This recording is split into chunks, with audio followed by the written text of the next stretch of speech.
Hello everybody, welcome back to Ball Street. We're going to be doing a Premier League review because 8 games have gone and now we have a bit of a steer on what the league is looking like. We know who's shit and who isn't. Well, I still think it's still too early days for that. Really? But we've seen a glimpse of each team and the league table is starting to shape up. So we're going to go through the bottom 10 today. Then we're going to go through the top 10 and see where people are at, because obviously you made predictions at the start of the season, and some of them wrong, some of them right. Let's start right at the bottom with Cardiff City. Cardiff, I think it was going to be a shock if they weren't going to be in the bottom 3 at this stage. In terms of expected goals, they're actually, I know you didn't want to love this. In terms of expected goals, they should be. It predicts that they'll finish 13th at the moment. Right. So, although they've lost games and they've got the second worst goals conceded, relevant stats though. I think there's an improvement to come. I believe in XG, and I think sooner or later the gamesmanship of Cardiff will help them a little bit. Will it keep them up? Probably not. I think there'll be an improvement sooner or later. It won't keep them up. Yeah. No, so if you're looking at that Premier League, are there 3 teams worse than Cardiff in that league? I don't think there are. So No. I think in this video that's going to probably be the big talking point. Is that those bottom 3 at the moment look like they're struggling, but if you listen to their fans though, they've actually been playing better football than their performances and results that would suggest. They have been dogged and they're playing football a certain way, and Warnock has his limitations at this level. I think we've seen that over and over again when he's at QPR. He has his never in the bottom 3 of QPR. Yeah, he has his limitations. So it's always going to be a challenge for Cardiff. But according to their fans, they're playing a type of football that could get them out of trouble, and they think that they're more than capable of staying up. They've shown enough already than staying up. It's very difficult for them. They haven't invested, which is crazy. No, they haven't invested enough. Maybe long term that might be a smart move, because you're just going to get a hell of a lot of money, which can make you stronger in the Championship if they do go down. But they have only bought Championship players, and you're seeing that at the moment. And I think, we're going to get to Brighton at some point. Brighton having, I know it sounds mad to say it but someone like Glenn Murray, that guy who can poach some goals for you. I think with Cardiff, there's a feeling that people like Bobby Reid he's not good enough for this level just yet. Junior Hoilett is not good enough to score 15 goals to keep you up, and so they're relying on centre-backs and they're relying on a lot of slow play a lot of the time. I can't remember, I think it was the Burnley game. I think the game was in open play for 40 odd minutes of that game. Yeah. So they're looking to slow it down. Look, there's nothing wrong with that if you're struggling. That gives it less time for the opposition to score a goal. Yeah. But I don't think they'll finish bottom, but I'll be blown away if they can survive. So far it's as you'd expect though, pretty much. Massive underdogs at the start of the season, Cardiff. Newcastle and Huddersfield Town, the next 2 teams in the league. Both came up last season. Both people expected to struggle, but both were, in the end, comfortable in staying up. Huddersfield's form fell off a cliff for the second half of the season. Newcastle did so well, they ended up finishing 10th. But Huddersfield, in that second season, it's a slog, isn't it? They've only scored 4 goals this season, and again, it's down to goal scorers, isn't it? I think so much of their football was based on kind of the fact that they were all pulling in the same direction. They were limited in terms of their playing staff. They recruited relatively well. I managed to secure Moy last year, but it was a case of the second season syndrome, and that happens at all levels. And with Huddersfield, it's like, all right, well, you're in the Premier League now. You need to move forward. You need to progress, and it doesn't feel like they've done that at all. And speaking to Matt, who's a Huddersfield fan who works at Ball Street, he had a bad feeling at the very start of the season, and it's played out the way you'd expect. Yeah, I think Cardiff will finish above them. I think I'm kind of seeing they've got a little bit more. Well, they've got the first season. Well, yes, their first season, but that buzz, Huddersfield riding a wave last year, and now that wave's sort of gone a little bit, and they haven't brought in players. So that's what you're supposed to do in the second year. First year maybe you're going to be a little bit reserved in terms of trying to sign loads of players and staying up in the Premier League. If your second season you're trying to establish yourself, which is what Huddersfield should have been doing, probably should have spent a bit more. Yeah, I guess it comes down to they're a tiny club in terms of their finances for the Premier League. So yeah, but that's offset against the TV revenue. True, but I think it's smart when chairmen go, And I think Cardiff are doing a similar thing. We go, okay, look, let's just be stronger in the long run for it. Because if you just throw so much money at it, there's two ways of doing it. And there's no guarantee that you're going to stay up. We'll come on to Fulham, won't we? Oh, yeah. Newcastle, a little bit of optimism when you look at that first half against Man United, but Man United were in an utter mess. Solomon Rondon's the signing that they hope were going to kind of help score a few more goals. They let Dwight Gale go, who scored loads of goals for West Brom. But I look at that, I've watched Newcastle a couple of times, you look at that squad, and again, you can understand why Benitez is so frustrated with the lack of money that he's got to spend, because that's a squad that's not good enough, is it? I suppose my mate is a Newcastle fan, and he's saying if Benitez was manager of any other club right now, he'd be sacked. He said it's in the situation that he is, with the name that he is, with the couple of years that have happened, because obviously he stayed at Newcastle and everything that's come through. I was like, what are you talking about? You've got Benitez. You're not going to get a better manager than Benitez. Like your best manager since Bobby Robson that you've had. Yeah. And Newcastle still haven't backed him. So it's no surprise what's going on. But from an outsider looking in, it's so predictable. It's mitigating circumstances though, isn't there? Because Benitez, they can't get rid of Benitez. That'd be crazy. It's the only sort of jewel in the crumbling crown, if I can use that fucked up analogy. I quite liked it. It was they've got to keep him. And outside of in the boardroom, it's a mess. He's obviously trying to sell, wants out, haven't got that offer, didn't get that deal over the line. So he's not going to speculate on buying players when he doesn't know how long he's going to be owning the football club. That'd be crazy. So I'm surprised Benitez hasn't resigned, to be honest. He's got an impossible job. And you said, he hasn't been backed. That's his fault. If Benitez? If you're not being backed and you don't have the squad to deliver what you hope to do, to deliver the successes that you hope to with your squad, then you've got to go, well, I can't do this job, I've got to leave. No, I'll go and get another job. You can't spin it that way. It's a very noble thing for him to go, I care about this football club. He's already stayed with them for a year in the Championship, so he's not going to leave now. And I'm not going to just quit. Well, I mean, happy. Hope you enjoy the Championship then, Rafa. Yeah, well, I don't think. Yeah, I mean, he'll leave if they get relegated. Honestly. And I'll be surprised. Because again, we talk about first season, second season. First season, there still was that buzz, and there was that look. Come on, let's do something. Let's stay up.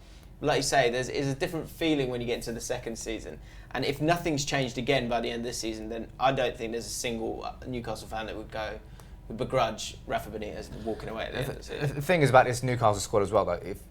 If John Joe Shelby decides to put his socks up and actually play wicked every week, they'll be fine. Because when John Joe Shelby plays well, the whole Newcastle team gets big lift. It's going to be crucial for Newcastle. But what I'm saying is, I don't think Cardiff or Huddersfield will have that player. Yeah, Newcastle do if he does play. Last season they won a hell of a lot of games against the guys around them, and I think that's going to be huge for him this season. Which I know sounds like an obvious point, but even more so for them because they should have got something. When you're 2-0 up against Man United and they're in that kind of state, any other team in the league at 2-0, I think would have been able to deal with it a bit better. But Newcastle, with the way they are, the way they're crumbling, I think they're in for a very long season. Right, Fulham then. 30 games to be precise. Talking about spending money, 17th at the moment. Lost 3 of the last 5, haven't won in 5. It's been a mixed start for Fulham. I think some fans are disappointed that we've only won 1 game and we're near the relegation zone, especially considering how much money Fulham spent in the summer. But when we've had such a lack of consistency in team selection and so many new players to gel in, maybe in hindsight it isn't that surprising that we've struggled. There are a few factors though. We've had some difficult games. A lot of our games have been against the current top 6 or 7, and we've got some easier games coming up. So I'm hopeful that if we get some results in the next month or two, then we'll be absolutely fine this season. But if we don't get many points in the next 3 to 4 games, it could be a bit of a long season. So yeah, it's been disappointing that there hasn't been more high points. I think maybe some fans thought that we'd do a Wolves and we'd be in the top 10 and really pushing. But when you look at how stable their team selection has been since the start of the season and how all over the place ours has been, then I guess it's hardly surprising. So mixed, but probably like a 5 or 6 out of 10 for me. Mitrovic's second top goal scorer for them, but they have spent a hell of a lot of money, and that is the gamble that if there's another team that's going to go get leapfrogged by these 3 that are in the bottom 3, I think Fulham are in the running, I think Southampton are in the running, Palace are in the running, and maybe Burnley. I think Fulham will be fine in the long run because what they have brought in is good. It's certainly better than they've got a better squad than most of the teams down there. So I think 100 million spent. 100 million pounds spent, and as you've seen so many times, you saw it at Tottenham and Everton, the two most probably shining examples of how to misspend money. And it isn't even misspending; it's just bringing that many players through the door, including loan signings as well. It's unsettling, and it's hard to put a finger on why this won't click. Because I've seen it with my own eyes over a whole season at Tottenham. We've spent all this money. These players obviously have quality in their own right, but they don't fit the system because the player doesn't know the manager doesn't know who they are. And I think with Fulham, they've got that issue because last season they were playing such free-flowing, sexy football in the Championship, and the fans have become expectant of that style of football. And then they've come in and then they've all looked a little bit disjointed. And I think they've conceded the most goals in the league. Yeah, 21 so far, and that tells the story that you've got a squad there of players who are of a certain level, and therefore the mindset's different. Sometimes there's players that aren't ready for those games where you need to. That's one thing that Rafa Benitez and Newcastle have got, is that they're willing to go, look, we get this other team are better than us, and we need to just be resolute and organised. I wonder with Fulham, with the football they played last year, and then the players that they brought in this year, that could be a problem for them, because teams will be able to be solid against them, and they'll give away enough goals that it will lead to problems. What you normally say about teams in a relegation scrap is if they've got that Glenn Murray, that person who can get the goals, they'll survive. They've got the second top scorer in the Premier League. Yeah, they've got the quality, right. I think the first 8 games won't be reflective of Fulham's season, and it'd be hard to judge them based on what you've seen so far. You've got to give a team that's brought in so many players and a manager who's fresh to the Premier League a time to adapt. Yeah, and, you can't not worry about a team that's conceded 21 goals, man. It is a big problem, but I just think there's too much quality for them to worry about. I've got a funny feeling Jukanovic won't last the season. I mean, if he doesn't improve, he definitely won't. Yeah. Especially with this the chairman they've got. Very kind of, it reminds me of when you got to worry a little bit when a chairman comes in overpaying for players, and being kind of generally those type of managers are chairman are kind of trigger happy as well. Yeah. You don't know. I can't imagine he's going to be a kind of relaxed. Let's see how this pans out type of manager. Yeah, he's also trying to buy Wembley at the same time, isn't he? So. Yeah, so maybe he's not too bothered about the money. Yeah. Who knows? Southampton next up. So here we are then on the brink of a quarter season crisis already, and Saints so far this season been mostly underwhelming, and obviously the highlight being our solitary win at Crystal Palace. And even then we're on the brink of it all falling apart because we have seemingly exactly the same mistakes that we've had last season, picking up exactly where we left off. We're failing to see off games when we're ahead and going into games with defeatist attitudes. Seems like this season we're like we were last year, relying on there to be 3 worse teams than us to stay up, and that is a seriously dangerous game to play. So far the only positives are coming from Danny Ings and Nathan Redmond. Ings himself came to Saints, back to Saints really, his boyhood club, loving his time, scoring goals for us. And if we get him fit and firing for the rest of the season, he's going to be our biggest hope to stay up. Nathan Redmond, on the other hand, as well, looks like he's playing without fear. Looks all sorts of player that he wasn't last season. Seems like a new signing, playing with a positive attitude, taking on defenders. And if he adds a couple of goals to his game, he can be a key figure for us this season. But after 10 games, the next 2 for us, Bournemouth away, Newcastle at home. If we pick up no points in those 2 games, there will be serious questions to ask. Southampton are just slowly kind of lost their way a little bit. Very Stokey. Like. The drift. Yeah, they are a bit Stokey. A lot of people talk about Danny Ings, 3 goals on loan from Liverpool, and he's kind of one of the bright sparks for them. But losing people like Tadic, and then you're bringing someone like Stuart Armstrong in. I don't mind Stuart Armstrong, but like, are those kind of players going to change what happened last season? I think they looked at last season as a blip, and having an idea that this squad's good enough to be have a far better position in the league. But they're 16th at the moment. They've scored. I don't think they've scored many goals at all. Again, lost the last 3 games and haven't scored a goal since drawing with Brighton in mid-September. So they for me are another team that could get dragged in, and another manager who will not last the end of the season. Well, it's Mark Hughes, isn't it? I mean, again, it's not massively unpredictable. It's Mark Hughes. There's nothing more that there's nothing else he guarantees is kind of dogged draws, thrown away leads. That's sort of how I feel about Mark Hughes. Really? So he's out on his CVs, it's Mark Hughes. Well, he kept them up last season, but I think you're right. Yeah. That was the inspirational bit at the end of the season. Yeah. It's like, we've got a new manager. Fucking hell, we can play football again. Oh, never mind. New season. I think you've got a lot of players who've been potential for a long time, and you're waiting for them to kind of really kick on, and it's just not happened. And I think they'll be down there. They might stay up, but I can see them getting dragged into it as well. I could. West Ham had a really tricky start to the season there where are they? 15th at the moment. You did predict this, though. You did predict this. I did, mate. Yeah, you let me have this one, aren't you? Yeah, you did predict this. A lot of money spent. You're talking about money spent. They've spent a decent amount of money. Something that you said, actually, Diop and Valbuena, the two new centre-backs, have come in and certainly in the last few games have done quite well for them. Diop, I think, has been really, really impressive. And the big change, I think, for West Ham and the upturn in their results, and let me have a quick look at it here. They have lost one, drawn one, lost. So I guess, that's mid-table form at the moment, but certainly better than it was in those first 5 games or 6 games, which were tricky.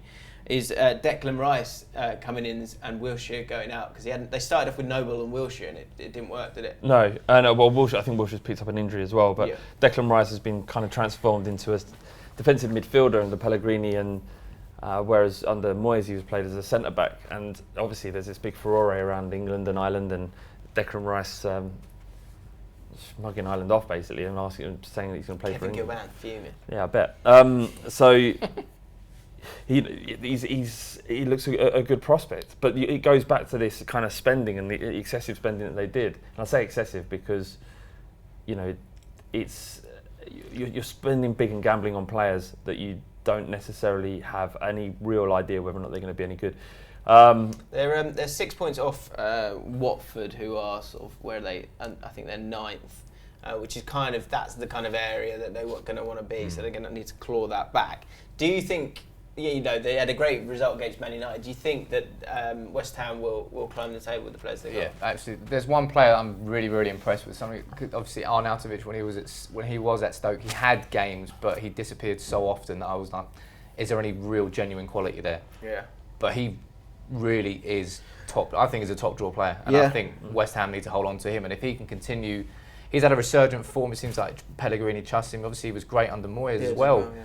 He's a good number 9 for a team that's had a long list of distinctly average strikers. Yeah, and do you know what? Generally, he stays fit, which I think is important. Yeah. So he's had 4 goals and 1 assist, and also I think around him you've got to be excited by Yarmolenko and Anderson. I think they're both good options. Lanzini coming back in January apparently. True. So they've got more than enough quality. They should be finishing in the top 10. Not a very West Ham front 4.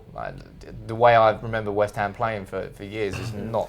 Do you know what? If Andy Carroll comes back and he stays fit, he's such a good player. One of the main men last year was someone like Antonio, and he hasn't always been starting this season. So it shows that the squad's they've got forward. a better squad and an experienced manager in Pellegrini. So you'd expect them to finish in top 10. Yeah, we keep on trucking. Crystal Palace 14th at the moment, which is higher than I thought that they were, because they have not been scoring goals either, and it seems to be a running theme, obviously, for the teams down the bottom when you've only had 8 games so far. But what was it? 5 goals scored so far. Zaha's got 3 of them. I think one of the positives is Aaron Wan-Bissaka, who's in everyone's fantasy team. Not everyone. Tanvey on the 1s and 2s. He's on yours, isn't he? Yep, he is.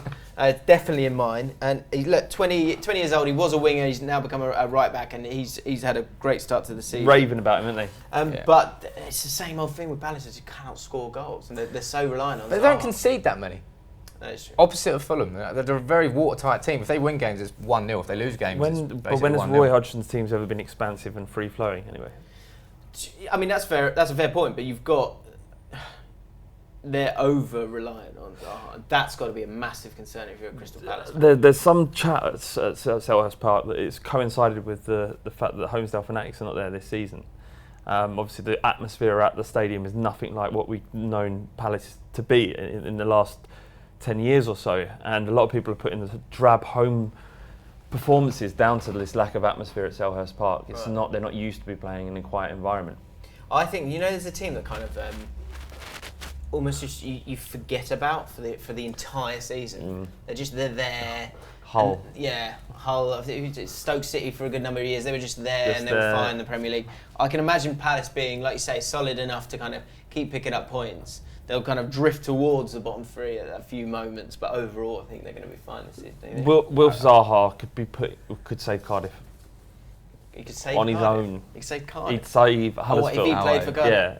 You didn't give context. My point is that you need a guy, don't you? No team that has Will Zaha can go in will go down. Yeah, it's no surprise that he scored 6 That is a goals. massive comment from you there. Yeah, I love him so much. I know. You want him at Spurs, don't you? I want him at Spurs. Right, 13th, Brighton, who I like Brighton. I think they might be my Premier League team.